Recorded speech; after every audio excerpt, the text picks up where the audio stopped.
Hey there, y'all. I have a southern side that you're going to want to know how to make this weekend because this is Easter weekend and we never have an Easter meal without some potato salad on the menu. So this is our family's favorite potato salad recipe on my husband's side of the family. This is Granny's potato salad, and it's a very simple recipe that I just start with some red skin potatoes. I don't even peel these. They're just really well cleaned, diced, and boiled. And here's a secret to getting your eggs for your potato salad done at the same time as your potatoes. After your potatoes have come up to a boil, just stick your eggs in there and make sure they have at least 10 minutes in that water. While everything's doing its job and getting a good cook, those eggs are going to do the same thing in your potato water. So those two things happened at the same time. So I've got about 10 good size red skin potatoes, not the super tiny and not the big, just a regular medium size, and there's 10 of those and 2 eggs. And for the dressing, I'm going to add some mayo, some mustard, some pickles, and some onions. Now, but we're not going to just add pickles. The secret to the potato salad dressing is in the pickle juice. We always add our pickle juice to our potato salad dressing because it bumps up that pickly flavor and it really gives that kick of vinegar in the back of your jaw. So basically what we're going to do first is we're going to build a dressing in the bottom of our bowl. Then our potatoes are going to go on top of it while they're still warm. And while our potatoes are warm, they're going to absorb the dressing that we're making so much better. Watch my head. So much better. And you'll find that every bite of potato salad tastes like the dressing instead of tasting like just plain potatoes. So first things first, we're going to move this over here. We're going to build that dressing. I've got mayo as my base, and this is going to be a good cup of mayo for this. Don't skimp here. You're going to want to get more dressing than what you think because these are warm potatoes and they're going to suck up this dressing. So I'm going to go in with about a cup of mayo. If you want to go 3/4 a cup and thin it out a little more with more pickle juice, you can do that too. So I got a cup of mayo. And then I'm going to go with 2 tablespoons of yellow mustard. And we're going to eyeball that. A tablespoon really looks a lot like a half of a ping pong ball in your bowl. That's a good way to measure it. And then I've got some pickles and pickle juice. Now my pickle juice I'm going to splash in, but it's going to be about 1/4 cup. And like I said, if you want to get a little more pickle juice and a little less mayo to kind of get that loosened up, you can do that with this. And then I'm also going to add in half of an onion. Now this is a pretty good size onion. If I had a small one, I would use a whole one.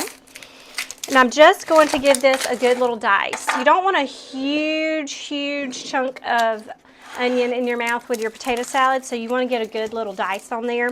That way because it's raw onion, you're not biting into a huge chunk. Take both of my ends off. And we talk often about how we safely cut onions, but it never hurts to review.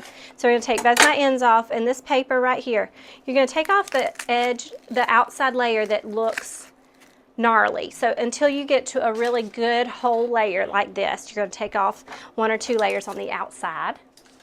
And I'm just going to go through this way.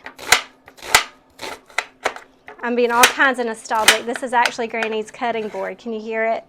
It's a little steel cutting board I've got. And then I'm going to curl my fingers under and go back through the other way. And when you have a really sharp knife, your onion is not going to get so broken down that it crushes it and makes you have to cry as much as a dull knife would. Crushing your onion is going to make you have tears long before cutting one with a sharp knife will. Okay, so the onion is in the bowl. Then we're going to go in with our pickle. Now we did the juice and we're going to actually do the pickles. But first, I don't want any of this onion juice in my eyes. I'm going to rinse this off. Sometimes I use my wooden cutting board and I will just flip it right over. But this works too. All right, just get a little wipe down. Okay, now I'm going to go in with the 2 good sized pickles. If you've got pickles that are spears, you might want more like 4. We're going to get 2 good sized pickles out of the jar. And what we really are going for here is at least 1/2 cup of diced pickles. So you don't want to skimp. Make sure you at least get a good 1/2 cup. Potatoes can be a little bland, so they need all the flavor bonuses they can get, and whenever we're adding pickles or onions or something like that, that's going to be your big flavor bombs. I want to remind you that we always, anytime we do potatoes, rice, pasta, anything like that that's bland, we salt our cooking water.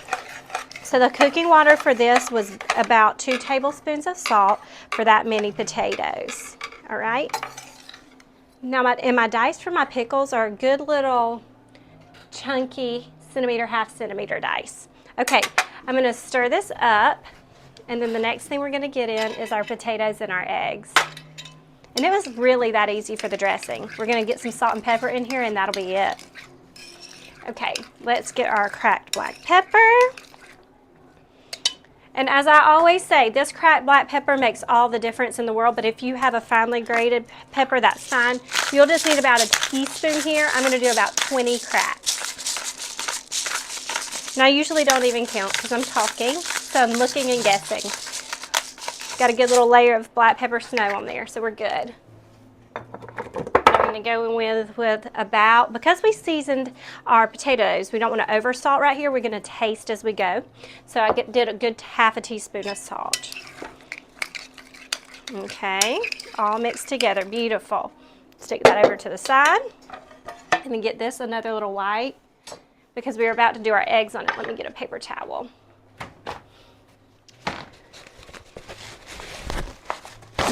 Definitely want to get a little bit of that pickle juice off so my eggs don't slide around everywhere. Okay, so there's a pickle that ran away. Okay, here we go. So the trick for cracking an egg is you go crack, crack, and roll. I'll show you again. Crack, crack, roll. Anytime that you have a hard time getting your eggs shells off, it just means that you haven't cooled your egg properly. So these have been completely cooled, and see how easy that eggshell is just coming right off. Just like that. We don't have to fight with it if we take our time and let it cool. We can give it an ice bath to help the process go a little bit faster. But all in all, these only cooled for about 20-30 minutes, and here we are. And I just drained them with my potatoes, just like that. Now, I like to use a grater to grate my eggs sometimes, but I want to show you the method for chopping them because a grater is pretty straightforward. You grate an egg like you would grate some cheese. But for this, if you're going to chop them, let me move my eggs back into place and get all this other stuff out of the way so we can see what we're doing. Okay, let me get my knife. Okay, we're going to chop it. We're going to start by chopping them in half. Anytime you have something rounded, you give it a flat edge out of the gate. So we're going to chop them in half. Let that little guy go in there. And it really doesn't matter, but this is just an easier way. We're going to go through and we're going to really make a big pile slicing through, and we're going to kind of keep our eggs in a pile. And then we're going to just pass through this pile several times until we get the desired consistency. Eggs are super tender, so this is very easy. But just kind of keep piling it up. And this is just if you don't want to get that grater dirty. Or if you've used it for cheese already for mac and cheese because it's Easter and you've got mac and cheese in the oven if you're like me. Okay, here we go. And there's our eggs. All right, so potatoes are going in to our dressing. This onion over here. My eggs are going to go in. And for my last stir, I'm going to get a bigger spoon. That worked for dressing, but it's not going to do the trick at this point. Okay, we're going to give this a stir. Now, this is warm right now, and I prefer my potato salad to be cold. This is really a preference thing, though. Some people do like their potato salad warm. Actually, my grandmother makes hers, and it is served lukewarm or warmish. This, though, I like to have at least 4 hours in the fridge, or if you need to hurry it up, you can put it into the freezer. You just cover it up and you stir it every 30 minutes or so, and you get to that cold potato salad a little bit quicker. So here is our potato salad. This is what it looks like. Before I serve it, I love to put some chives and some paprika on top to make it beautiful. But this is going on our Easter buffet this weekend, and it could be one on yours too. Happy cooking, y'all, and see you next time.